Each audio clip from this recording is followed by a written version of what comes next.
So mga idol, tingnan nyo yung layer niya. Bali, 3 layer yan mga idol, bago matanggal yung yung ito.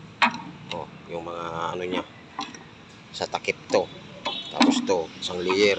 Meron pang isang layer yan mga idol. Ito. Yan tingnan nyo yung rocker arm niya. Tapos yung oil shower niya. Ito. Yan. Yan yung timing niya dito. Timing niya mga idol. Dito. Ito yung pinaka-rocker arm niya.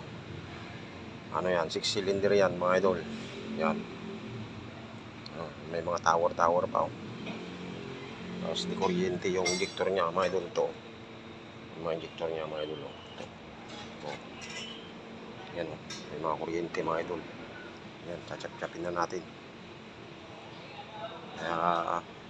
May isang layer pala ito mga idol. Ito, isang layer bago matanggal cylinder head. 3 layer yan. Grabe ang pahirap magbaklas. Nasa 6M60 mga idol. Yan yung forma niya. 6M60 na may oil shower na Yan. Idol, grabe. Yan yung turbo niya. 6M60 mga idol.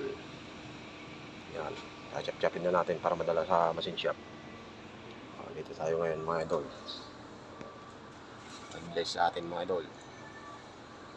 Like and share naman dyan mga idol. Para pare-parehas tayo mga mag-bless sa atin mga idol.